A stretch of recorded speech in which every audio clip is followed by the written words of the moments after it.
Welcome to Map It Marketing for small business owners who want to become more confident and capable in their marketing. I'm Rachel Klaver and I'm a small business owner just like you. I've learnt that there are so many different things that we are supposed to do all the time. And trying to work it all out is, quite frankly, often very confusing. In this podcast, we're going to explore what those things are and whether you need to pay attention to them. Ready? Let's get started. The simple truth is, no one can help grow your business and help you make more money through marketing unless your pricing is right. And quite often that starts with setting your mindset around money and your value and worth. I worked with our guest, Sel Leigh, a year ago or over a year ago. And during that time, I questioned her about her pricing. She wasn't quite ready to change, but shortly after we worked together, she went and talked to Natalie Coombe, who's been one of the guests on our show before, and through that time changed her money mindset to a point where she has been able to grow a successful, growing, vibrant consultancy, helping people in strategic business coaching, specializing with businesses who want to make an impact in this world. She has since been on maternity leave and has been able to have a profitable business that's paid her during her maternity leave because she's learnt that. This is an episode that you need to listen to if you have got money mindset issues and you struggle. Let's hear what it's like on the other side of that with Sel Leigh. Hi and welcome to Map It Marketing, and thank you so much for tuning in every week. I so value that. As I said in the introduction, we've got Sel Leigh today from Leigh Development talking to us about how her money mindset shifted and what it did to her business. And I'm so happy to have Sel here because I've worked with Sel in the past. She is lovely and she has such a passion for purpose-driven businesses and making a difference to businesses who are making a difference. So I'm going to love that. She's currently on maternity leave, so I'm going to let her explain what she's doing is coming back. But I'm going to let her start and introduce herself to you. Sel, thank you so much for being part of the show. Kia ora, Rachel, and thank you very much for having me. You're so welcome. Tell us a little bit about you. Okay, so I'm Sel. I am a mum of 3, and that's a new 3. Yeah, it's quite new, isn't it? That's very new. Huxley is 18 weeks old this week. We were done after 2 children, but surprise, apparently we weren't. So this has been a bit of a learning curve. In my day job, outside of being a mum, I'm an organisational development advisor, which is fancy speak for I'm a strategic business coach. I support people to identify what impact they want to create in the world and then put that into place and run a successful business as well, making money. So one of the things I really liked there, because when we worked together, you used to talk about organisational development, and I want to just applaud you because when you say strategic business coach, you immediately put it in a language that people understand. I had to because I kept insisting on calling it what it was. I'm pretty black and white, yes. and I like to call things by their proper names, but there's plain English and then there's English people understand. Yeah, and I struggle with this too. Like I've been going through this a bit with my own journey around a few things, but I've got a couple of clients that also go through this, and you all tend to be similar people. You tend to be very purpose-led. You tend to be very intelligent. You tend to be really good at what you do, which is about like getting that organizational structure together. And often you want to stick to those names because that's what it is. But we do have to sometimes make compromise, don't we? Absolutely. If you're talking about apples and oranges and then you're going off and talking about loquats and people have no idea what a loquat bloody is, well, and it's all fruit. I personally like loquats, just for the record. But yes, no one really knows what they are, so that's okay. We'll cope with that. So in terms of what you do, what sort of businesses do you work with? So I work with people who, and not just businesses, I also work with not-for-profits and community groups. I work with people who want to create impact and don't necessarily know what path that is. So there might be people who have thought about helping out a charity and supporting them through their business, or they can see an issue and they want to start a charity to change the world. And I don't stop them from doing charities, but I let them know that actually there are easier ways to do this and create bigger impact. In businesses, I support people to identify the impact they want to create and then take the steps to put that into their business and make money doing it, because that's the key. If you don't have money, you're not going to make a huge impact down the path. I absolutely love that. And obviously we're going to talk about your journey with this as well. But I read a book last year called Fix This Next by Mike Michalowicz, and he talks about, have you read it? I love it. And I actually implement a lot of his principles. Okay, perfect. Because he talks in there about the Maslow's hierarchy of needs in business. And I think this is where you and I, we have the same thing. He talks about if you want to make impact, you have to get your profit and your sales and all that stuff sorted out first, because otherwise the impact will always be limited.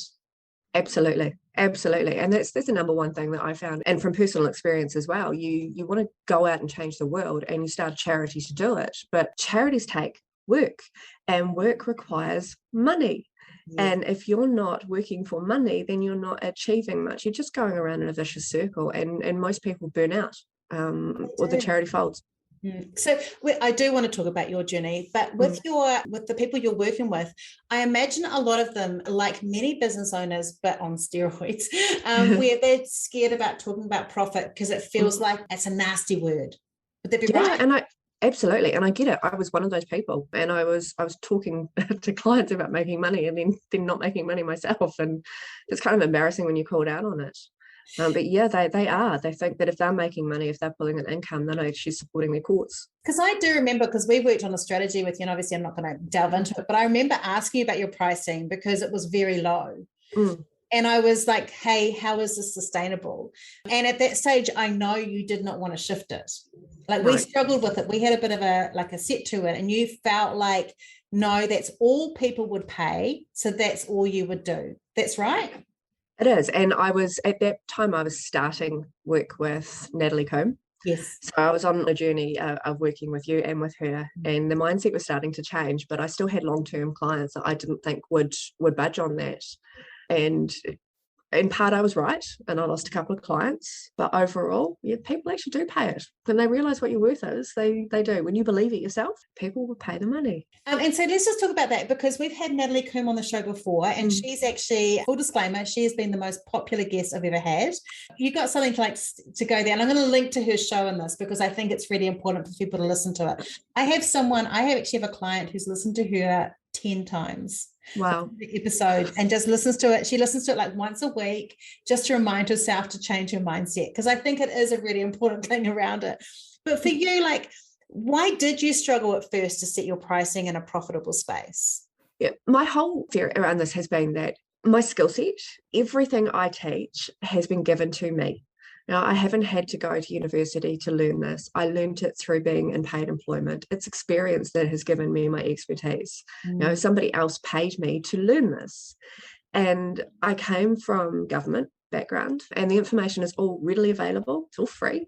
And I figure if I knew this information and I know it's free, then how dare I charge somebody else for this information that has been given to me? And it's also available if you take the time to look. Trouble is that people don't know what to look for. And I've taken time to learn and grow that as well. And Natalie, in her really beautifully not so gentle way, said to me that actually my time was worth something. And if people weren't going to value my time, then they weren't valuing me. That was a bit of a kicker, and it was quite hard to hear.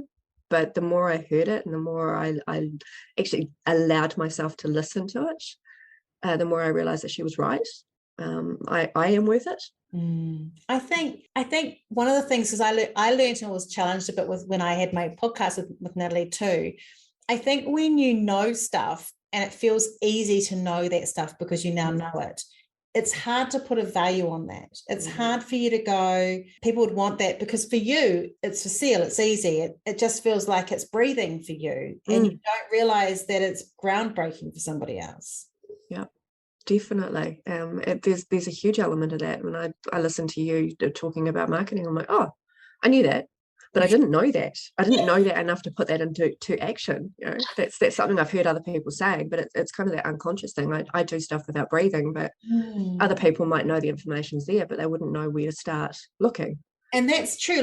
When people are buying you, they're not just buying your knowledge, they're buying time, because they're buying, know it, and they might take 10 to 15 hours to find the information, but you could give it to them in 10 minutes because you know it. And the contacts that I connect them with are people that I've spent a lot of time with. I've paid for coffees with people. I've paid for drinks with people. I've paid for sessions with them. I've paid for strategy sessions with them. So it's actually, there is a lot of investment just beyond my time and experience. It's cost me. It's taken me out from other things to learn that. So this is huge, because I do feel that a lot of people go, I'm just going to pull a figure from the air. This is how much I'm going to charge, because I think that's how much people on it will pay. And I do feel that then we can get trapped. One of the things I do think that we do get trapped in is when you set your pricing and then you try and increase it, there is that fear. So you lost 2 clients, but with everyone else, how much warning did you give them when you changed your pricing? Quite a lot, actually, and I did it in stages with these ones, and I let them know that so these clients were people who really just wanted someone to do the work for them. They didn't want someone to coach them through it. Now, they'd engage me as coach, but along the way it became, oh, Sel, can you just do this? You do this so beautifully. And I was kind of, okay, I can do that. That actually makes it simpler. By the time I write it out and send it to you in an email on how to do that, or if I take the time to coach it, I can just do it this one time and you'll learn from that. But they didn't learn from that. And it became a repeat ad nauseum. This is what we're going to do. And so it didn't matter in the end how much warning I gave them. They weren't going to change their behavior. They weren't willing to actually learn from my coaching, and they were wasting my time. And I put boundaries up, and when I put boundaries up, they objected. So we said goodbye. I do think that's the other thing around this, is that what money mindset does is it starts creating natural boundaries around time and around how you work. And it does make you start to understand that, even though, like I know with Natalie, she talks about how you shouldn't be doing it around time, having a concept and understanding around every hour I take outside my normal time frame of doing this is costing me my profit, is a good thing to understand, isn't it? It's huge. And I have some clients where I put them onto subscription, and so we don't do it on an hourly basis. But the majority of people I charge by the hour. They don't necessarily know they're being charged by the hour, but I know how long it takes me to do something. But the reason for tracking it is not just so I can say, well, this is how many hours I spend. I can actually report on the impact I make with different organizations. So I can extract my time reporting and say, well, I spent this much time working within youth development, which means I've contributed to the disrupting intergenerational trauma of this group of people, or I've spent this much time working with disabled Māori. So I've spent this much time tracking and supporting that impact group. And all of that contributes to, at the end of the day, my experience. I can say this is what I've done, but actually as an impact-led organisation, I'm walking my talk. I'm actually doing what I said I'll do. Which is exciting for you. So you're using that shift around thinking about your money and being more confident about it to also increase your sense of purpose. Absolutely. And I can show people that I'm doing it and how easy it is to do. And then I can tailor it back to how I teach people. So when I talk to them about defining impact and measuring that, well, I've got real life examples. This is how much on a dollar value it is, but actually this is how many hours I've spent. And this is the direct impact of spending that much time with this many people. And in 10 years' time, this would equate to this. And there's some really, the reporting standards internationally are great to be able to support that as well. And it's pretty high level, but that's where you get happiness from. It is. And you can get so much just from tracking your hours. It's not just about what you're worth. It's actually what you're giving to others. I love it. I absolutely love it. Actually, one of the things that we're doing at Identify, we did it just as a casual thing, we're going to focus on, is we actually went and looked at like all the e-commerce clients we worked with last year and compared their marketing strategy current to what their goal was to what they actually got. And after working with us, and I'm going to map it out like in a chart so people can actually see this is the impact that we had with our work. But I was like, my gosh, one of our clients had a goal of, they were doing, I think, 500K a year. They wanted to reach 1 million, which I thought was, a good gutsy thing to do. And in that first year, they went to 1.5. And I'm like, and I know it was our work because I could see what we did and we can actually track it. Like, that's exciting, and I know we're not doing impact. That was definitely not an impact-based business. Let me tell you, I probably shouldn't even tell you what they do in terms of like what they probably waste in the environment, but it's about, it is like, for me, like, to me, that satisfaction of going, that is the time and impact makes it all just worth it.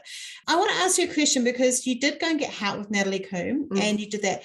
Why do you think it was really important to get outside help to help you? Because we have the same with strategy, or, like you've come to us with strategy, and I loved working with you on that. And, you have people who come and get help from you who might be really good at what they do, but they still need it. Why is it really important to get outside help? Because when you're doing it on the daily, you're so entrenched, you actually can't see the wood for the trees. I mean, it's an old analogy. I knew how to price work. I knew how to price services. I taught people how to do it, but I couldn't see my own damn worth. I had to have somebody else tell me what I was worth, and it had to be an expert in it, not somebody who was saying you should charge more for that because you're worth it. It had to be someone who actually did this on the daily. And it's not that I didn't trust you or anybody else that told me that I should be charging more. Okay. The skills, and she's got paid clients, and she's got testimonials, and she's the goddamn expert in pricing what you're worth. Yeah, because I think if it's someone like as I said, I'd said to you, hey, this isn't enough. That is good, because it's like giving you a warning around that. But we've had a lot of our clients have gone and worked with Nat afterwards. And I feel like we should have almost had her on the show. But I think one of the things around this is that when it's someone who has this is my formula of doing it, it stops being around just the mindset. It's like black and white, this is why you need to do it. And I think that's one of the benefits of working with an expert, is that you do have to do a mindset shift. You still have to do that work. Yep. But she helps prove it, or an expert, it's the same with what your work is. Someone else will go, I need to give back, or I need to have a business that's impact led. And you go, great, here's how you have to do it. And you're taking that crux of what they want, their mindset, and making it happen. And I've got clients who this will make really happy. Nat made me cry on more than one occasion. Actually made me cry. Just that journey and that realization when you go, oh my God, I've actually been undervaluing myself. Wow. Yeah, it still makes me quite emotional to think about that, actually. That realization, it just hit me like a ton of bricks in the face.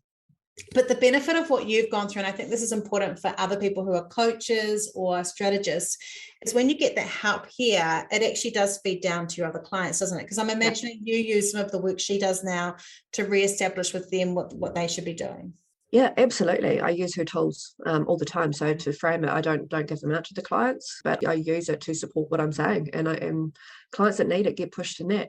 Yeah, exactly. Because it's for me to do it. And it separates you, and I think that's one of the things I've learned as I've grown in my space, is that there's no problems referring other people to other professionals in their space, because it means that that person's going to get the work. Sometimes you can just go, hey, you need to put your prices up. And someone will go, oh, okay, I'm going to double them overnight. And you go, cool, we're sweet.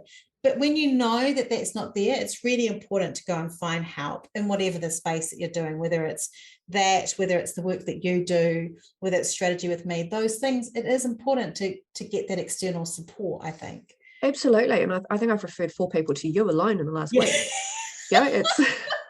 Thanks, Sel. I appreciate it. It's one of those things of know your expertise, know your limit. Yeah, I know. And I think that's really important, because I do think, it'd be the same with me if I had someone who was coming and asking, can I have an impact business? I find those businesses a bit frustrating to work with, not because I don't believe in the impact, but because I'm having to change that headspace around that. How do you build a great business around something that's a heart-driven thing? I'm always have a little sinking heart when it happens, because I'm like, oh no, I've got to deal with that. So, I'm not the right person for that. Just so anyone's listening, I'm not that person. It's definitely Sel. So tell me what it feels like when it's all working, because you're on maternity leave. You've obviously had someone else working for you, which means that you could do that and still get money, right? Yeah, I did, and actually have money for myself as well while that's happening, which is quite nice. It's actually probably one of the best things. Aside from Huxley being born, finding out you're pregnant unexpectedly in the middle of a growth plan for your business that's working really well. It messed my head up quite a lot. It was, because it would have been like, wow, I've done all this hard work and now this unexpected thing has happened. And I couldn't see any way forward. Yeah, and my then youngest was just starting kindy, and so I was just getting my days back and having more time available. And to learn I was going through that all over again, and having the skills that Nat's taught me, having the income I had. And I don't work full time. I work around my kids, so I'd reduced my hours significantly. I'd grown my income significantly, and my time involved in the business was actually quite low. That meant that I had the skills to be able to rebudget and work out what it was actually going to take me to get through the maternity leave. And I've managed to fund it. It's been a tight budget, but I've come through maternity leave almost to the end and still have funds left over. That's incredible. I've still had paying clients all the way through.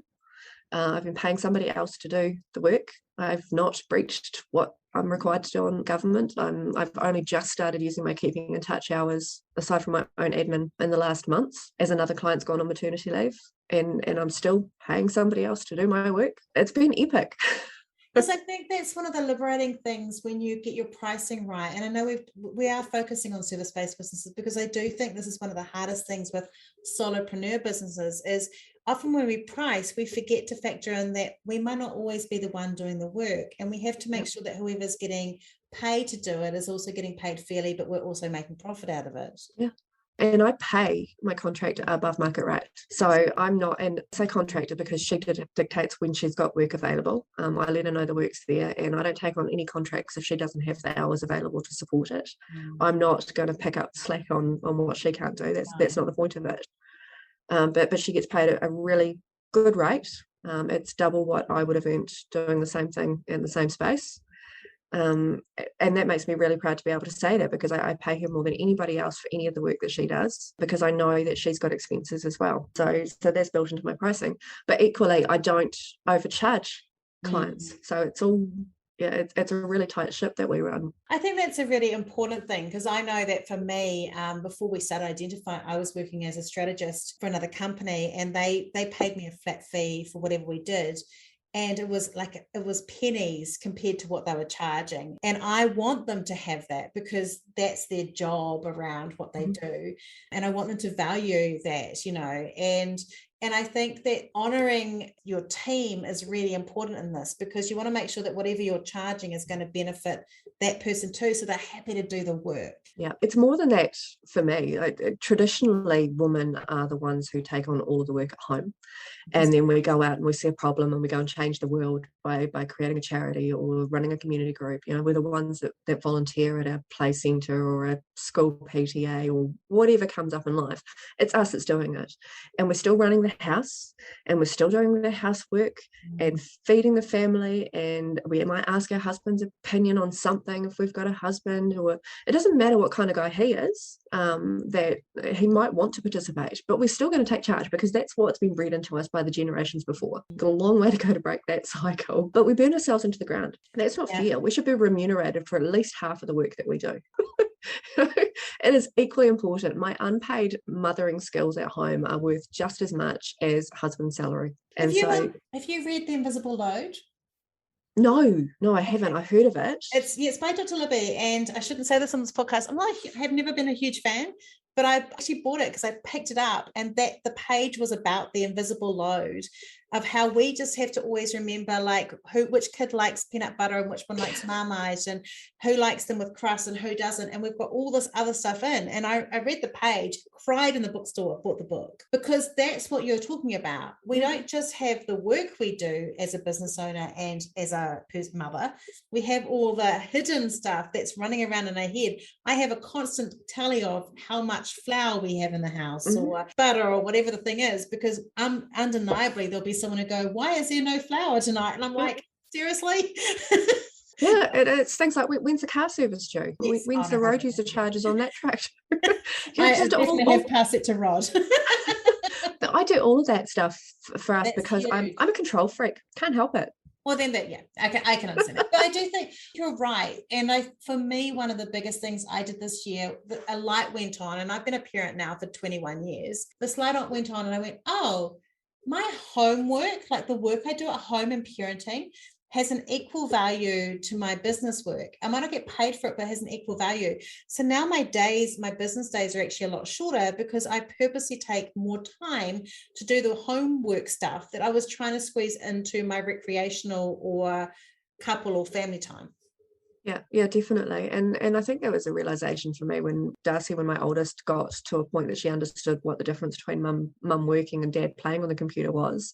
Anytime I opened my computer, she'd say to her little sister, mum's working.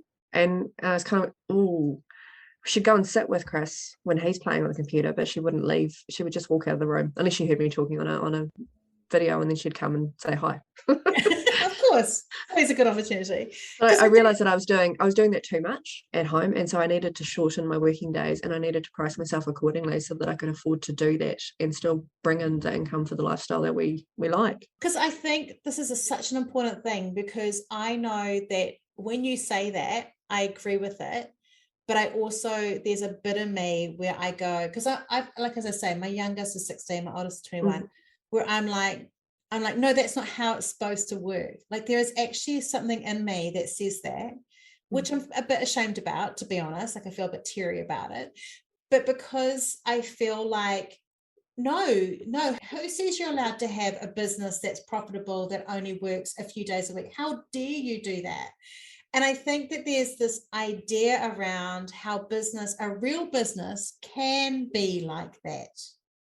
Yeah. And what you're describing is it's not the same, but that's how intergenerational trauma works. Yeah. You know, this is something that's been programmed into you. So, I mean, it's absolutely not on the same scale, but that's something that our mothers and grandmothers before us have bred into us. So we can have the vote, we can go out to work, we can raise a family, we can do it all, and we will wear that mental load. Oh, damn it.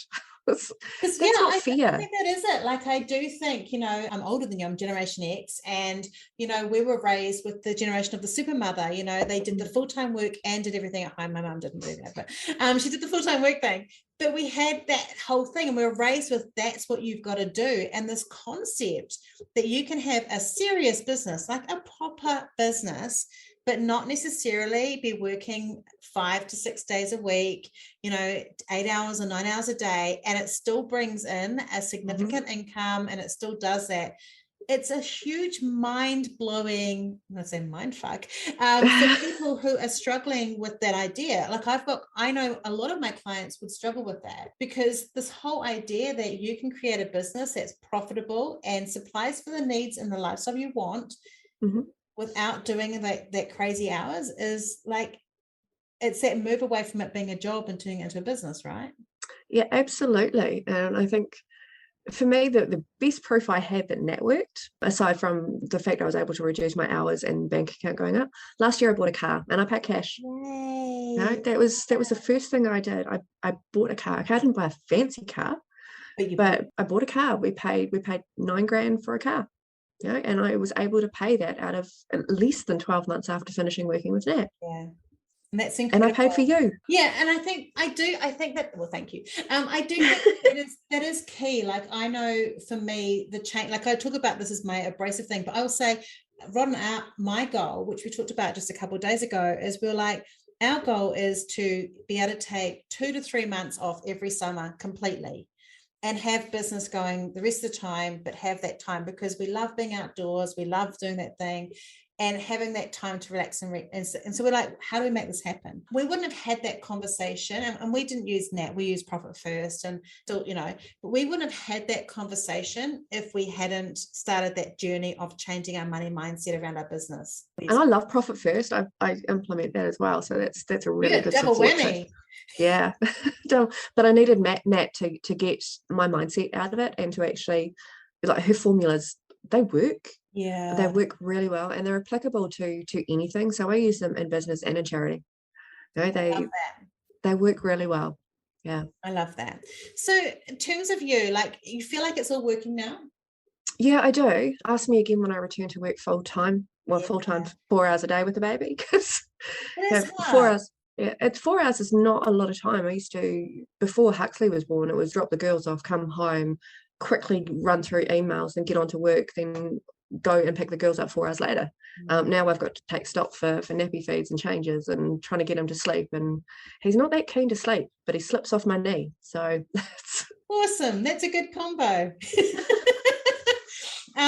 If people do want to work with you, if they've listened, Sel, and gone, hey, I've got an impact business, I really want to make sure my business is giving back, or, oh my gosh, I've got a business that isn't profitable and it is part of that give back space, or I need help organizing it, how do people get hold of you? Do you have capacity to take on new clients? So one of the things that I've redone in my own strategy is actually to move my teaching online. So I'm spending less time actually one-on-one with people. And that's twofold. One, I can't fit as much work in as I want to in the days. And I can't guarantee that my baby is going to allow me to have a coaching call. Now, one of the things has always been that my kids, if they're home, they're present. So clients need to accept that my family always comes first. And that means that I may have a child on me while we're coaching.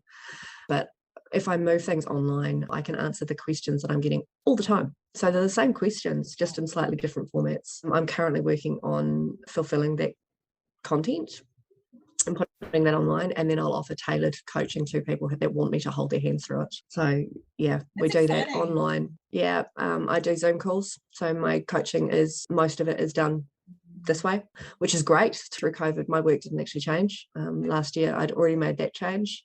And I work from people across the entire country. Because I do think, people who are extroverts sometimes find this hard, find those Zoom things. But I like the fact that I'm using Zoom. We also had made that change before COVID hit last year. But Zoom has allowed us to be able to work with people in New Zealand and in Australia and have the interaction.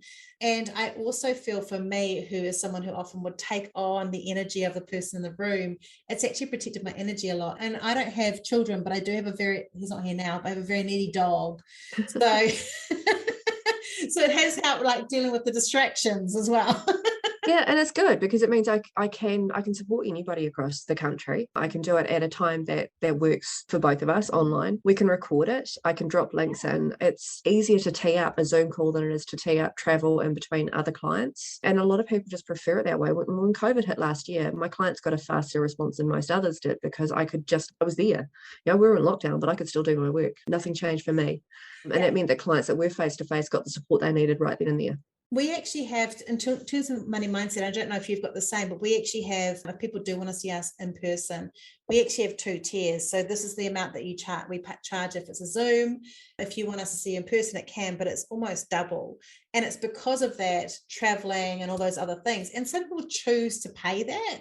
The vast majority of people actually will use Zoom. And a lot of people still have Zoom phobia, which is kind of weird after all this time, but they do quickly find that Zoom actually works really well in terms of that coaching and being able to pick it up and then just go on with the rest of the stuff. Yeah, I'm the same. If I meet someone in person, then they pay my travel, so they pay my time. And I live 45 minutes from Christchurch City, so that's quite a lot of time. Yeah, we've been eyeing up. We came down there just before lockdown, and we were eyeing up buying around where you are. We're like, maybe we should do this at some point. We have a bit of a thing. We haven't turned off it yet. Maybe like down the track at some point. Very windy. But okay, so people can find you. So I'm going to put the links to your contact details in the show notes. Mm-hmm. And you work with people who you have a particular type of business. So they're very much impact related businesses. Yeah, I do. So, I've been a business coach for probably 22 years now. And I was paid by government to teach startup businesses and not-for-profit organisations on everything they needed to know: policy, legislation, where to go for advice, business mentoring, coaching. And I use the same principles in my business now. I focus, so there's two facets to my business. One, I teach businesses how to integrate impact and make money so that they can actually support a wider impact. But we also support not-for-profit organisations to obtain funding. And that's the work that Kat does primarily. So we write funding applications and we set them up with sustainable funding so that long term they don't need us, they can actually put their money into their own funding. That's exciting. Okay, so I'm going to put your notes in the show notes. Thank you so much for being part of the show today. And I just want to say a special thank you to Huxley, who managed not to scream at the top of his voice all the way through this. Still sleeping. I know. Still sleeping. I'm going to let you go so you can have the rest of the time. After this, just stay tuned, everyone else, because there'll be a little bit of me giving you some call to actions and suggestions from this. But thank you so much, Sel. It's been a real pleasure. I'm going to go jump on TikTok now. I know, you got that addiction from me, right? I did, and it's amazing. I can't believe how much reach I'm getting on it. It's great. Isn't it amazing? I love it. Love it. Great, thank you. I felt so incredibly empowered by the things that Sel shared today and the way that she has taken on her money mindset blocks and obliterated them to see her value and be charged what she's worth. I'm going to give you a couple of things that you can do to help you with your money mindset issues, if that's an area that you struggle with. But first, I would love to invite you to come and be part of our Map It Marketing Facebook group and ask questions in there about this podcast if you'd like to. There's a link to it in the show notes, or you can just search for Map It Marketing in Facebook and you'll find our Facebook group. Right, let's talk about a few things from this podcast. When you are looking at your pricing, it is so tempting to think of pull an hourly rate out of the air or just choose something that you feel you can get away with. But you need to think about all the different facets of costs that you have to cover as someone who's got a business. And that might be employing someone and overheads and all those other bits and pieces. But it's also, as Sel discovered, how to make sure that you're creating the life that you want to have. You might only want to work 3 days a week or 4 days a week or 2 days a week, and your business has to make sure that it sustains that, so your pricing has to fit that. You also have to do what Sel did and think about, am I thinking about my knowledge as something that's less than it is because it comes easy to me, or it's something that I learned in paid employment or whatever it was? Are you minimizing the impact that you have to other people? And do you need to readjust that? And I guess the third thing I would say is, do you need someone else to help you with this? Do you need a Natalie Coombe or Jennifer McKinley, who's on our show next week? Do you need someone else to externally help you walk through that with you, to help reset that pricing, to help you charge more for what you do? We can't grow a business with marketing that's profitable and growing and thriving if there are endemic pricing issues with the business. So maybe this is time for you to take a look. Next week on the podcast, we have Profit First Professional Coach, Jennifer McKinley, and she's coming along to talk to you about how that changed her business. She's got her own e-commerce business and why she uses it with customers. We use Profit First as a business ourselves. We put in every marketing strategy we do. It's revolutionized so many of our clients' lives. You notice that Sel also used it. So tune in for that podcast if you want to know about how you could use that in your business to help make more profit for your business. Until then, have a great week. Thanks for tuning in today to Map It Marketing with me, Rachel Klaver. Make sure you hit subscribe in your podcast app so you don't miss an episode. And if you want notes or information about today's podcast, go to rachelklaver.com/podcast for more information.